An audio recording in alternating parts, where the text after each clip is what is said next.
전주에 말씀 많이 읽으셨지요? 그리고 묵상도 하시고요. 전주의 제목 예수님께서 나와 아버지는 하나이라, 나는 하나님의 아들이라, 이렇게 했죠. 요약해 본다면 유대인들 보고 너희들이 나를 그렇게 못 믿겠으면 그럼 내가 행하는 그 일을 좀 보고 믿어라. 내가 하나님인 것을 좀 믿어라. 이 말씀이었어요. 자, 오늘은 예수님께서 또 나사로를 살리시는 기적사건이 나와요. 자, 11장으로 우리가 들어갑니다. 요한복음 11장 1절에서 6절 말씀, 사랑하시는 자가 병들었나이다. 이 주제를 가지고 오늘 말씀을 좀 보려고 그래요. 우리 본문 한번 같이 읽어볼까요? 자, 어떤 병자가 있으니 이는 마리아와 그 자매 마르다의 마을 베다니에 사는 나사로라. 이 마리아는 향유를 주께 붓고 머리털로 주의 발을 닦던 자요, 병든 나사로는 그의 오라비더라. 이에 그 누이들이 예수께 사람을 보내어 이르되 주여 보시옵소서, 사랑하시는 자가 병들었나이다 하니 예수께서 들으시고 이르시되 이 병은 죽을 병이 아니라 하나님의 영광을 위함이요 하나님의 아들이 이로 말미암아 영광을 받게 하려 함이라 하시더라. 예수께서 본래 마르다와 그 동생과 나사로를 사랑하시더니 나사로가 병들었다 함을 들으시고 그 계시던 곳에 이틀을 더 유하시고, 이틀을 더 유하셨대요. 자, 여기에서 이 관계가 예수님과 마리아의 그 마리아, 마르다, 나사로 이 삼남매와 관계가 굉장히 깊었어요. 그러니까 항상 이곳에 오시면 여기에서 유하고 여기에서 잡수시고 함께 하셨던 곳이에요. 그렇기 때문에 그 어떤 사람보다도 사랑을 받았던 자들이에요. 그런데 이 사랑받은 자가 지금 죽게 되었다라는 거야. 이 기별을 들었어요. 자, 오늘 한번 이 말씀이 1절에서 6절의 짧은 줄이지만 우리가 여기서 하나님이 우리에게 듣게 하시는 말씀이 어떤 것인가 한번 찾아봅시다. 자, 수전절 명절 기간에 예루살렘 그 성전을 방문하셨던 예수님께서 이 유대인들과 그 벌인 그 논쟁을 우리가 보았잖아요. 10장 20절에서 30절에 쭉 논쟁이 이어졌지요.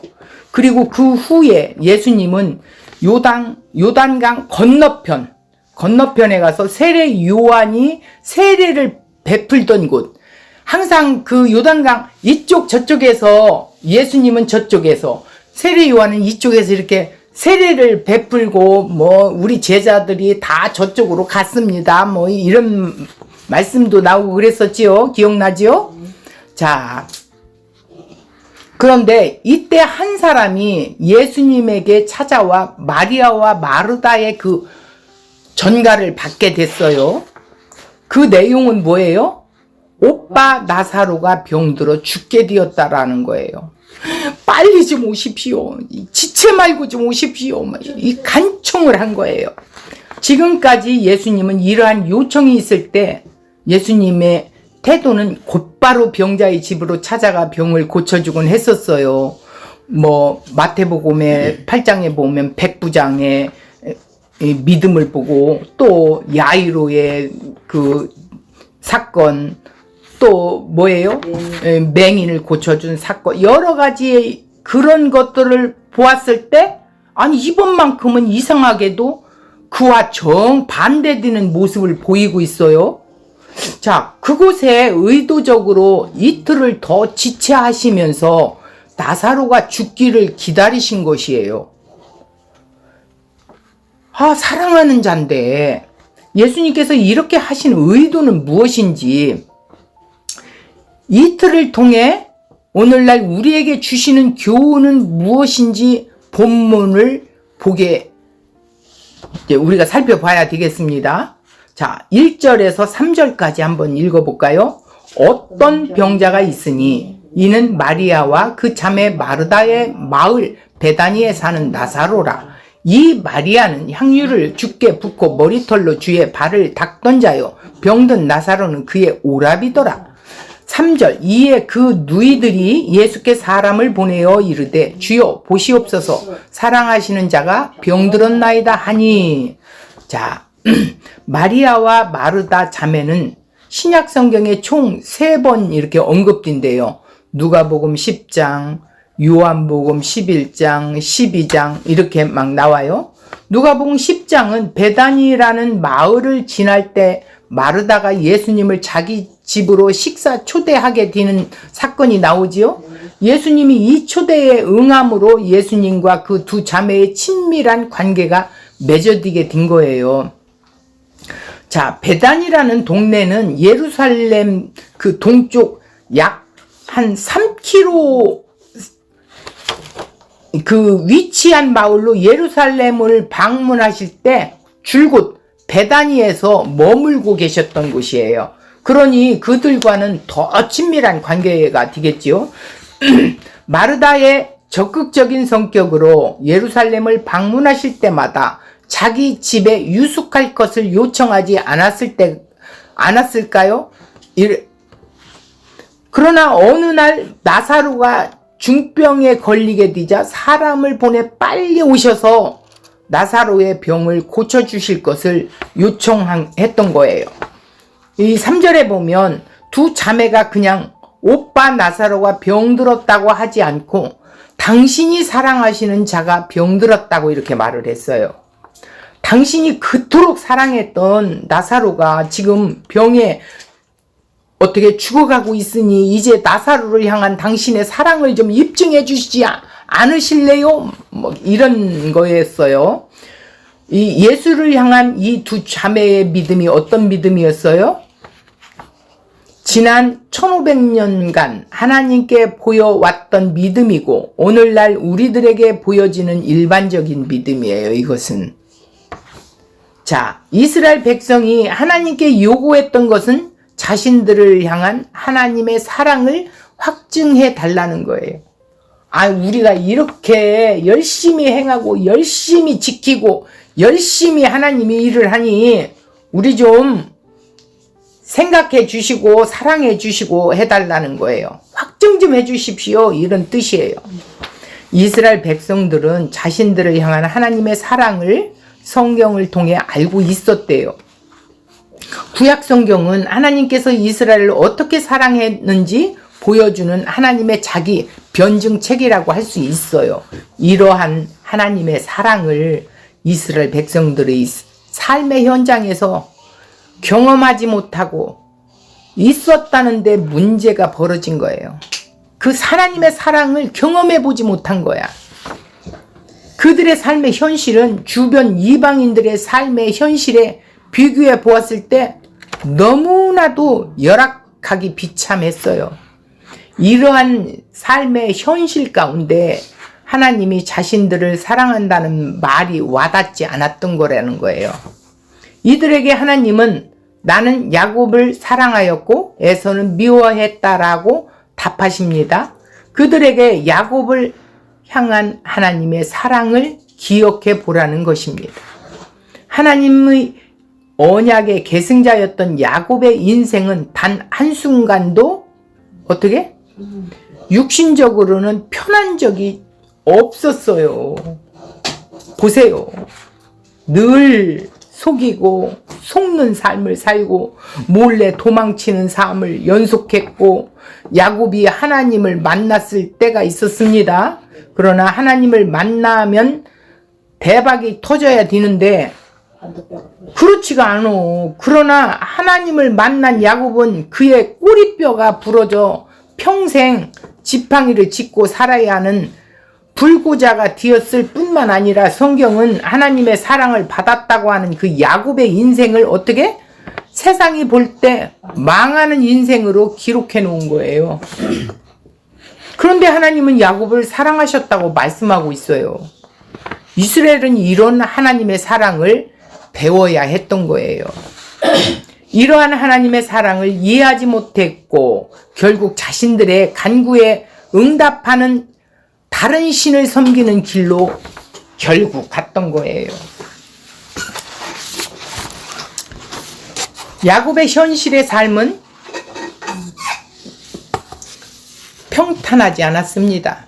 끊임없는 고난과 고통이 연속됐죠. 그러나 하나님은 단 한 번도 야곱을 떠나신 적이 없었습니다. 늘 야곱과 함께 하시고 그 인생을 인도하셨어요. 왜냐하면 그는 하나님의 언약 백성의 한 사람이었기 때문이죠. 하나님의 언약은 불변함이 없어요. 야곱의 후반부 인생을 보면 야곱을 향한 하나님의 사랑의 결과물이 무엇인지 볼 수 있어요.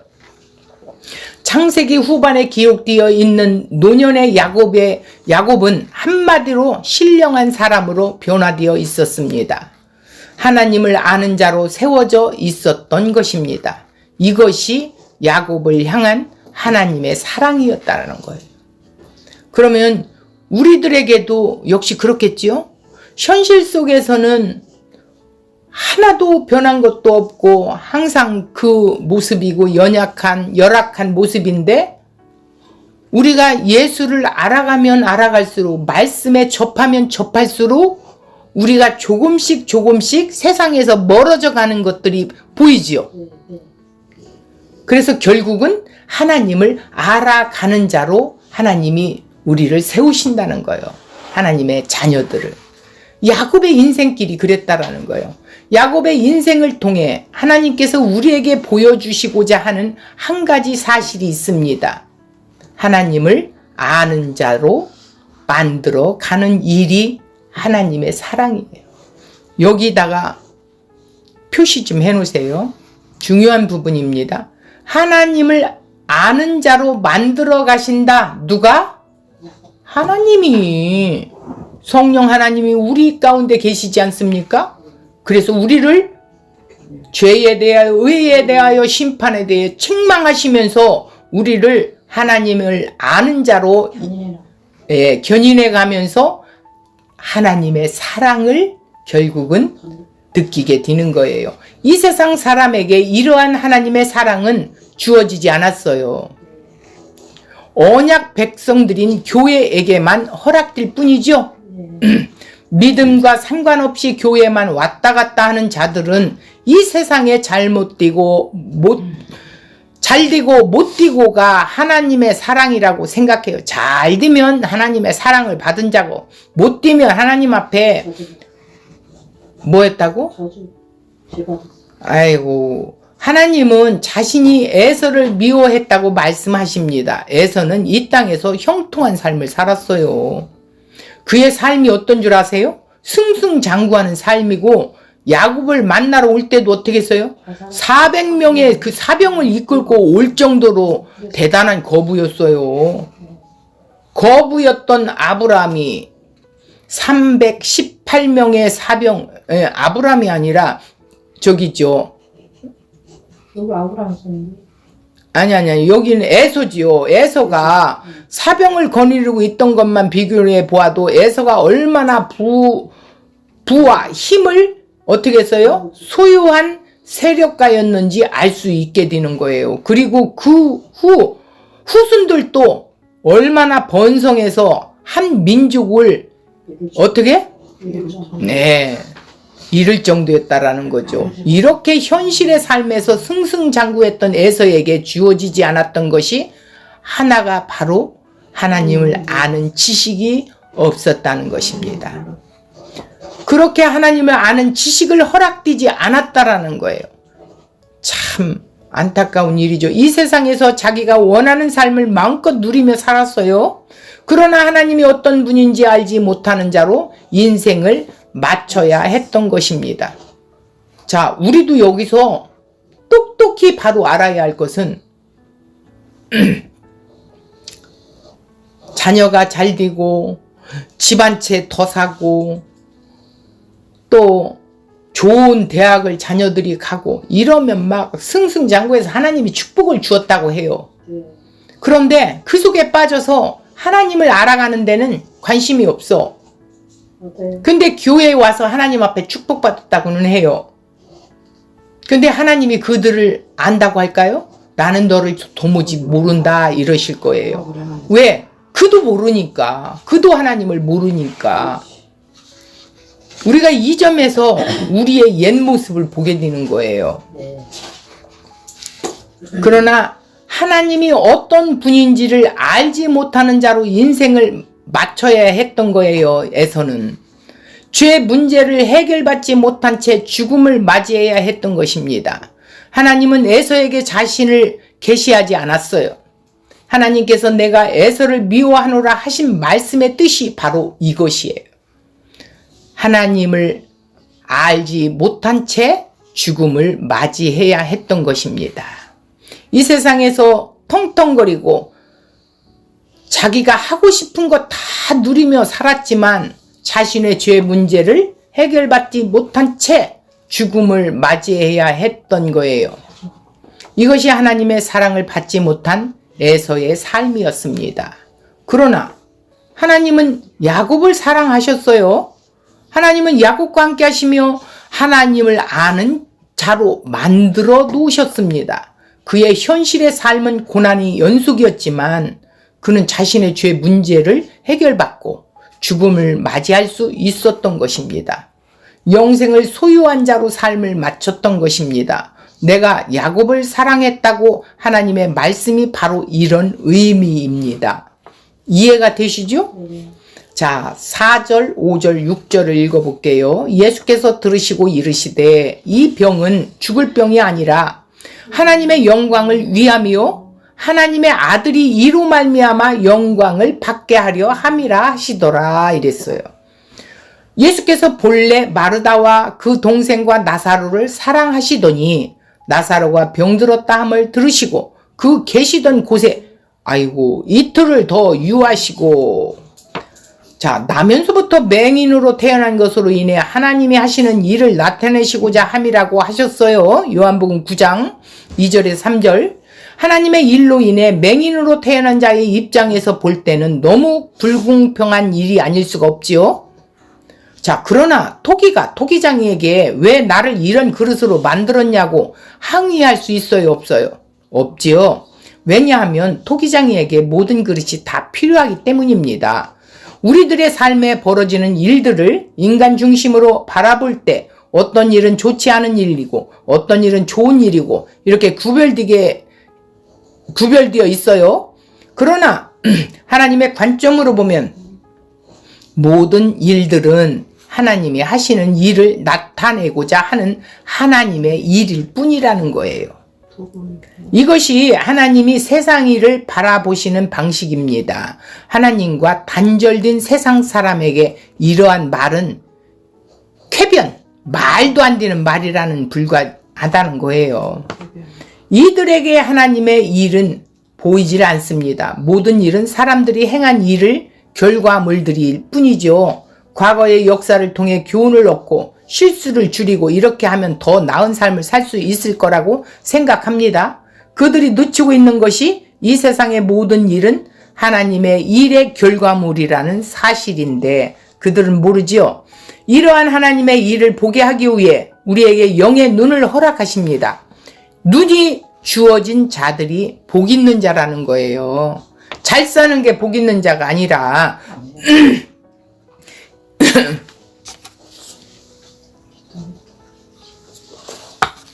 이 눈을 통해 하나님의 일을 볼 수 있는 거예요. 그러나 세상은 이러한 눈이 허락되어 있지 않죠. 이 세상 모든 일들은 하나님의 섭리 아래 벌어지는 일로 이렇게 보는 사람들이 있고 보지 못하는 사람들이 있어요. 보는 사람은 어떤 사람들이에요? 예수를 믿는 사람들이죠. 예수님이 사랑하는 나사로가 병이 든 것이고 사랑하는 마르다와 마리아가 와달라고 부탁을 한 겁니다. 사랑하는 사람이 병이 들어 죽게 되었다면 그리고 그 병을 고칠 수 있는 능력이 있다면 다른 모든 일을 제치고 빨리 달려가 고쳐주는 것이 우리들의 보편 상식이 아닐까요? 예수님은 나사로의 병은 죽은 병이 아니고 하나님의 영광을 위한 것이고 하나님의 아들로 영광을 얻게 하기 위해서라는 말씀을 하면서 일부러 이틀을 더 유하고 늦게 가셨다는 거예요. 물론 나중 일로 본다면 예수님이 죽은 나사로를 살리셨고 살리실 것을 아셨습니까? 나사로가 죽은 뒤에 자신들 나사로는 손해볼 것이 없지 않느냐는 생각이 있을 수 있습니다. 그러나 나사로의 입장에서 생각한다면 그만큼 고생을 하게 된 것이 아니겠습니까? 아픈 그 고통을 겪었겠죠. 마르다와 마리아는 오라비가 죽은 상황에서 큰 슬픔과 고통과 절망을 겪게 될 것이 아니겠습니까? 이왕 살리실 거라면 하루라도 좀 덜 고생하게 하고 빨리 근심 걱정을 덜어주는 것이 맞지 않을까요? 우리들 생각이에요. 그죠? 여기서부터 하나님이 하시는 일에 대하여 쉽게 이해할 수 없는 문제가 있음을 알게 된다는 거예요. 나사로가 병든 것을 하나님의 영광을 위한 것이고 하나님의 아들로 영광을 얻게 하기 위함이라고 하셨는데 이 말을 그대로 받아들인다면 나사로는 하나님의 아들의 영광을 위해 어떻게? 애매하게 병이 들고 고생한 것이 됩니다. 이것과 비슷한 사건 요한복음 9장에 등장하는 날 때부터 소경된 사람 이야기도 있죠. 소경을 보고 제자들이 예수님에게 이 사람이 소경된 것이 누구의 죄를 범했기 때문인가요? 부모의 죄인가요? 본인의 죄인가요? 이를 물었죠. 그때 누가 죄를 범해서 소경된 것이 아니라 하나님이 하시는 일을 좀 나타내기 위해서 소경된 거라고 하셨어요. 이 사건들이 하나님의 영광을 위해서라면 어떤 일에도 순종해야 한다는 차원에서 생각하면 별 문제가 없겠지만 실제 병이 든 나사로나 소경으로 태어난 자 입장에서 생각한다면 뭔가 억울하다는 생각이 들 수도 있죠. 그죠? 다시 말해서 병이 들지 않아도 될 것을 하나님께서 병이 든 것이고 하나님 때문에 소경으로 태어나지 않아도 되었는데 하나님 때문에 소경으로 태어났다는 억울함과 불만이 있을 수 있을 겁니다. 사실 우리 육신에 평안할 때는 이러한 문제에 대해서 얼마든지 수긍할 수 있어요. 그러나 우리 자신이 직접 당사자가 되어질 때 어떻게 행동하겠습니까? 그런 마음이 들죠. 자신들에게 주어진 고통과 어려움의 상황에 대해 하나님의 영광을 위해서라고 할 때 당연한 것으로 받아들일 수 있는가입니다. 우리가 중한 병에 걸렸을 때 그것이 하나님 영광을 위해서라고 한다면 그러면 하나님이 아니었다면 병이 들지 않았을 것이 아닌가? 라는 생각이 들 수 있고 따라서 뭔가 억울하다는 반발이 있을 수도 있지 않겠어요? 병에 걸리지 않을 나사로를 하나님이 억지로 병에 걸리게 하고 소경되지 않을 사람을 소경되게 한 것으로 생각하면 곤란하게 되죠. 자, 구원받은 신자가 하나님이 하시는 일에 대해서 납득하기 곤란한 경우가 바로 이것입니다. 하나님이 영광을 위해서 병이 걸린 것이라면 하나님이 아니었다면 병에 걸리지 않았을 것이 아닌가? 이러한 생각이 하나님을 알아가는 데 있어서 걸림이 되는 것이죠. 나사로가 병이 안 들어야 할 사람이 병든 겁니다. 소경된 것이 소경이 안 되어야 할 사람이 소경된 것입니까? 세상 그 누구도 질병과 상관없이 살아가는 사람은 없고 세상은 죄 속에 있고 사람은 날 때부터 죄 속에서 태어났죠. 그러면 사람이 갈수록 후패해져서 병들고 죽는 것은 죄 속에 있는 인간에게 당연한 것인데 이걸 모르는 거예요. 사람이 늙어가는 것이 우리는 늙지 않을 수 있었는데 하나님이 늙게 하신 것입니까? 이렇게 하겠죠? 죽을 사람이 죽은 것이고 늙을 사람이 늙는 것이고 병든 사람이 병든 것뿐입니다. 사람이 실패해서는 안 될 이유가 무엇입니까? 살아가면서 실패한다면 그것은 당연한 것입니다. 다만 실패가 없이 평안한 삶을 살았다면 그것은 하나님의 은혜일 뿐입니다. 이것이 우리의 인생이기 때문에 우리도 인생에 대해 교만할 수는 없다라는 거예요. 이처럼 남들은 다 실패해도 나만큼은 실패하면 안 된다는 생각입니다. 이런 남들은 다 병에 걸려도 나는 병에 걸리면 안 된다는 생각을 가지고 있기 때문에 하나님의 사랑을 어떻게 해요? 이해할 때도 자신의 실패하지 않게 해주고 병에 걸리지 않게 해주는 것으로 여기게 되는 것입니다. 예수님이 나사로의 가정을 사랑하셨다는 말에 대해서는 우리의 사고는 나사로의 병을 고쳐주심으로써 그 가정의 우환을 해결해 주는 것으로 이해하고 있어요. 이것이 우리가 원하는 하나님의 사랑입니다. 예수님은 나사로의 가정을 사랑하셨으면서도 병이 든 소식을 들었을 때 일부러 이틀을 지체하시는 것이었어요. 도대체 예수님은 사랑은 어떤 것이냐 도대체. 그리고 예수님의 말씀하신 하나님의 영광은 무엇입니까? 하나님께 영광이 되는 것은 하나님이 아니면 안 된다는 인간의 믿음입니다. 하나님의 은혜와 긍휼과 자비하심이 아니라면 우리는 전혀 희망이 없는 존재임을 고백하는 것이 하나님에게 영광이 되는 거예요. 나사로가 병든 것이 어떻게 하나님에게 영광이 되는 것입니까?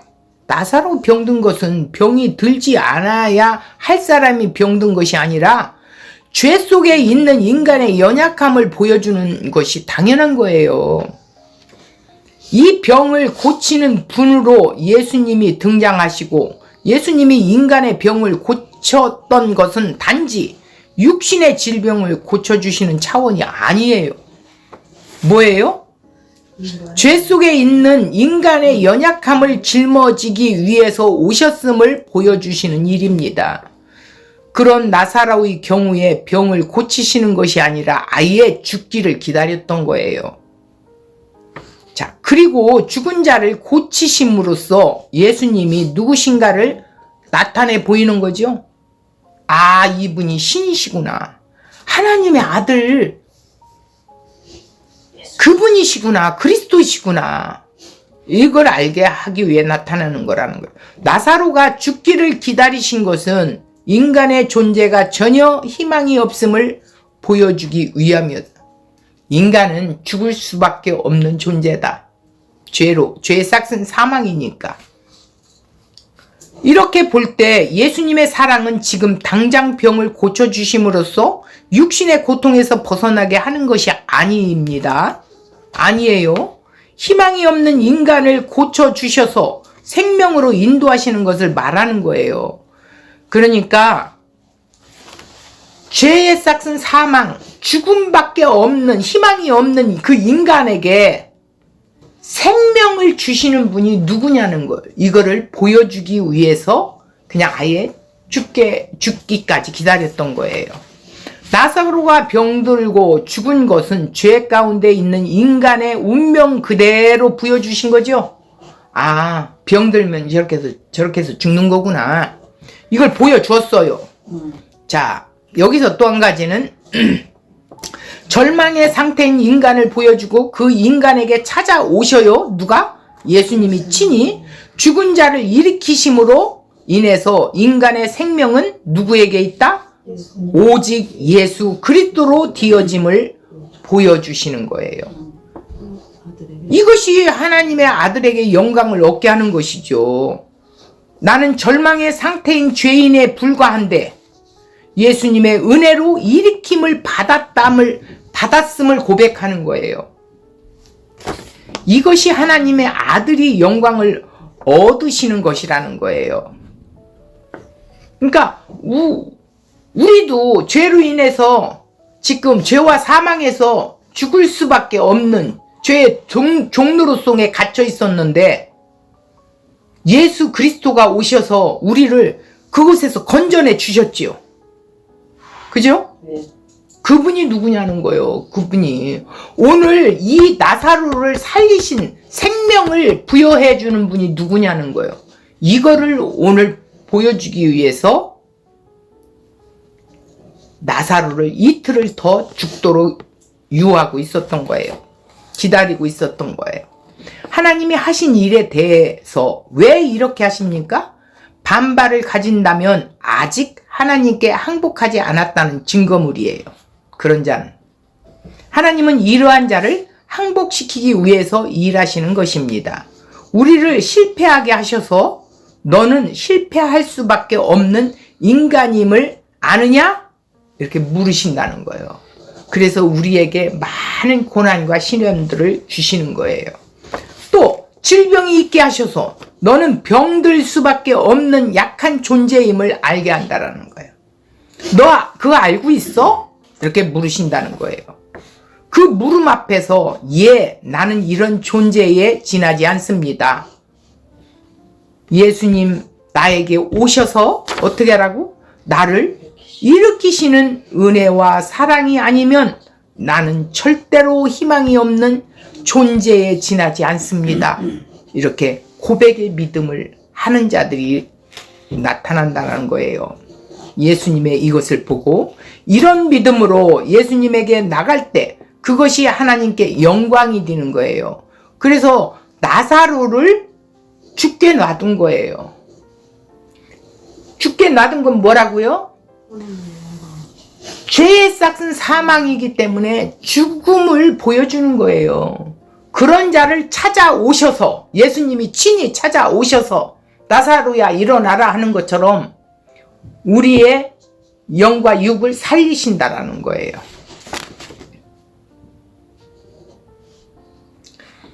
자, 하나님의 사랑을 육신을 근거로 해서 이해해서는 안 됩니다. 그러니까 하나님의 사랑을 이 땅에 그 육신 것으로 근거해서 이해해서는 절대 안 된다라는 거예요. 후패하고 썩어지는 육신을 기준으로 하지 말라는 거예요. 그래서 예수님이 이런 말씀하셨죠.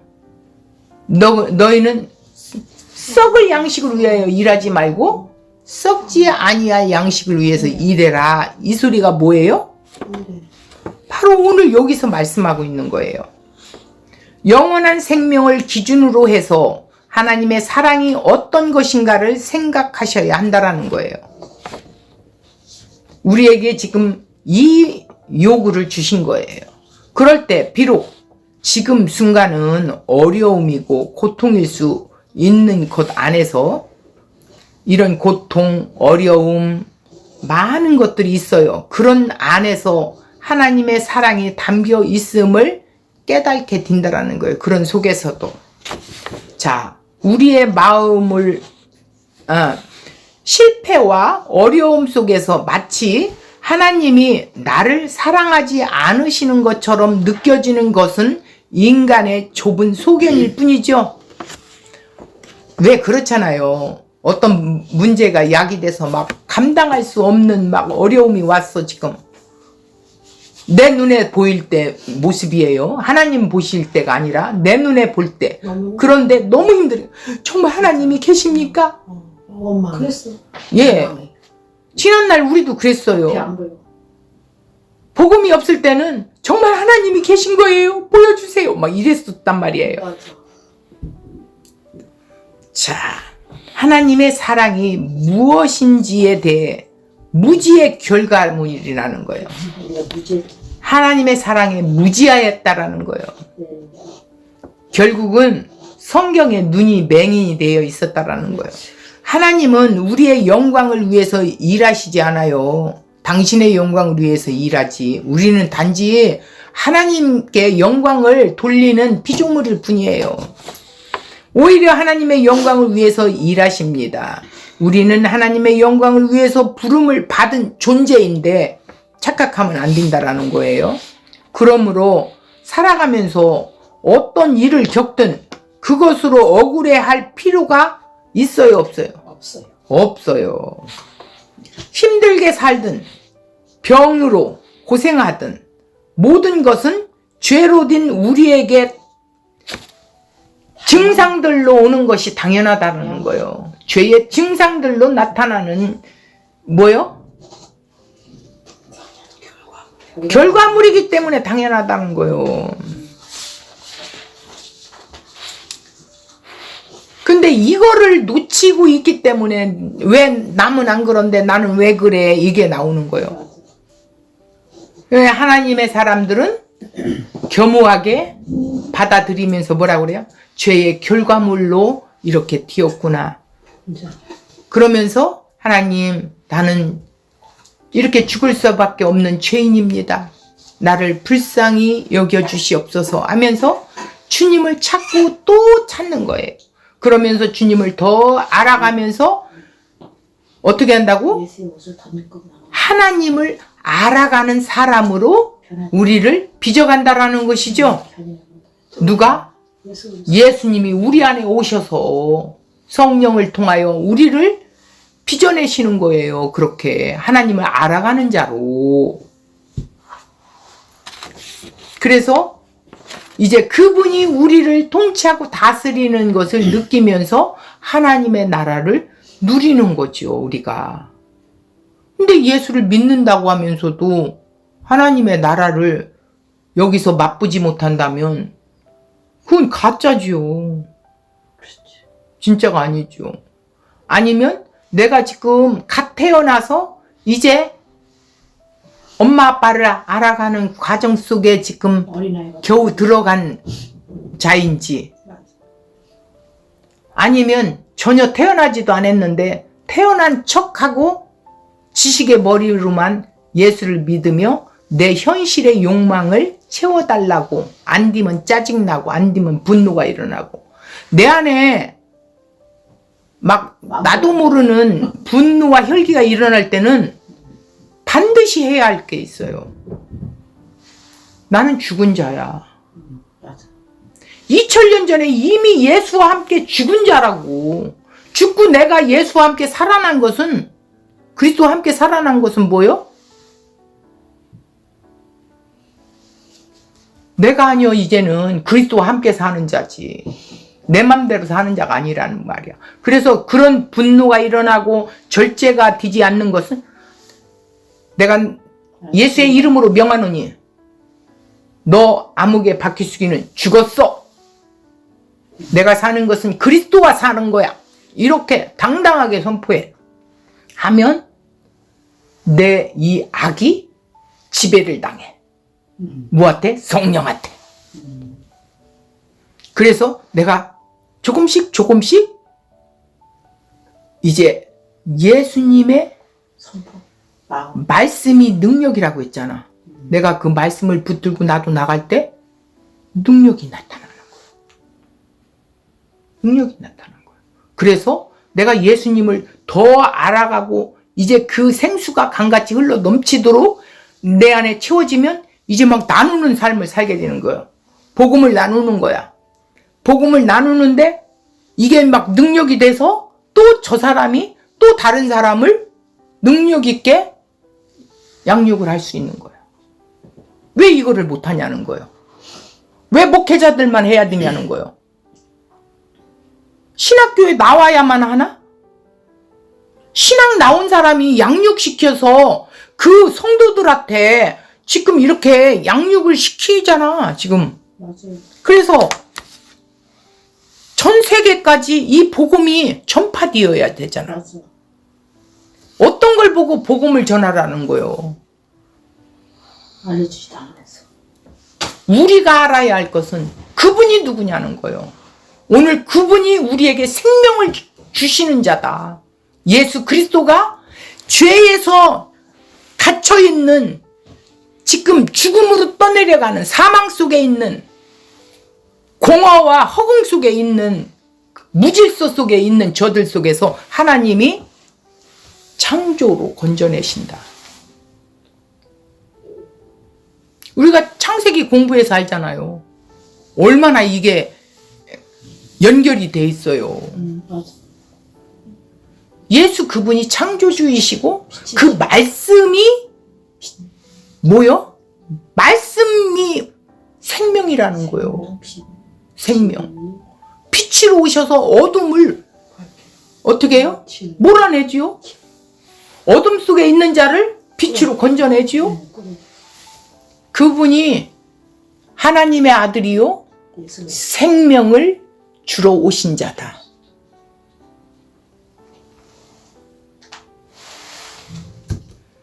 오늘 말씀 속에서 우리가 더 깊이 생각해야 할 것은 우리가 현실에만 급급해 하는 것이 아니라 뭐 해야 된다? 그분이 누군지를 더 알아가는 것이 하나님의 영광을 돌리는 것이다. 그래서 우리의 상황이 어떤 상황이 오든 간에 그 상황 속에서 하나님이 하시고자 하시는 일이 무엇인지 하나님 앞에 물으며 그 일 속에서 하나님이 하시고자 하는 의도가 무엇인지 우리가 구하면서 나가는 거야. 조금 전에 뭐라고 그랬어요? 야곱이 평탄하게 사는 이유는 하나님과 동행했기 때문에 평탄하다는 거예요.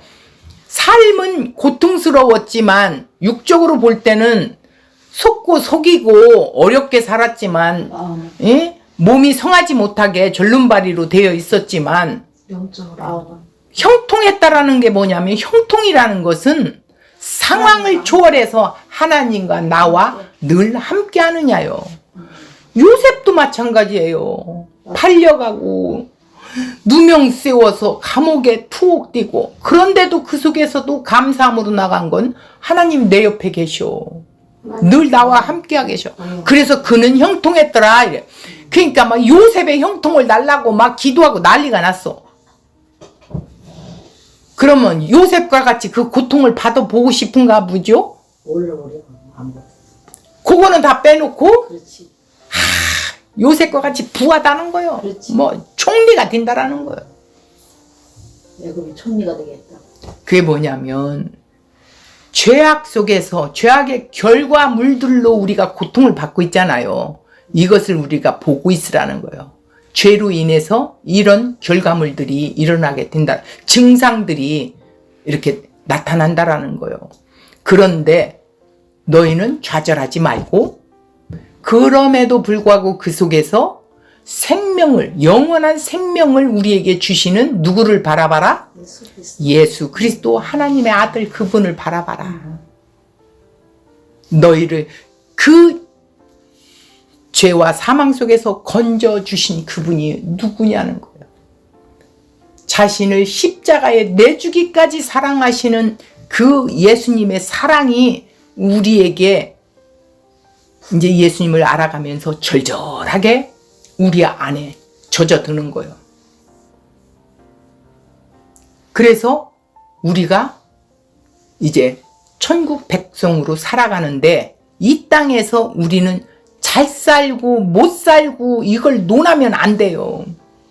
아이고 그래도 예수 믿으려면요 돈도 있어야 하고요 부자 돼야 돼요. 아주 수없이 이런 이야기들을 했어요. 저도 했어요. 옛날에는 복음 없을 때는. 그런데 복음을 만나고 보니까 그런 거하고는 상관이 없어. 내가 여기까지 이렇게 온 것을 보니까 하나님이 하나님을 알아가는 자로 나를 빚어가고 계시는구나 이걸 알게 된 거예요. 그분이 누군가를 정확하게 이제 알고 그분을 믿는 믿음을 내게 주셨기 때문에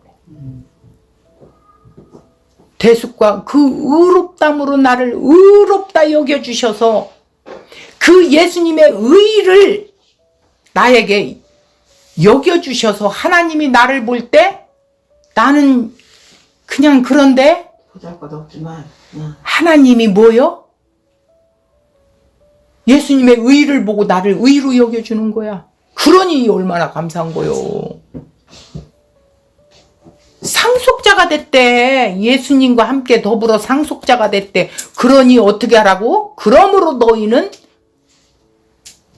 그리스도 안에서 그리스도의 길을 가라는 거예요. 고난에 함께 동참해라. 이런 좁은 길을 가라. 하나님의 백성답게. 아는 자만이 갈 수 있지. 알지 못하는데 당신들 나와서 새벽 기도하세요. 밤새도록 기도해서 그 기도 응답 빼내세요. 부자 되어야만 됩니다. 예수 믿으면 가난하게 살아서는 안 됩니다. 다 부자 되어야 됩니다. 이거 가짜 복음이죠. 그렇지. 가짜 복음입니다. 맞습니다. 가짜와 진짜를 구분할 수 있어야 돼요. 이것이 하나님을 알아가는 자들이에요. 자, 오늘 사랑하는 자가 병들었나이다. 이 병의 증상을 통해서 죄를 보여주셨고, 이 죄에 잡혀서 죽은 자를 살려내신 그분이 누구냐? 하나님의 아들 그리스도가 생명을 주시는 분이구나. 이거를 말씀하신 겁니다.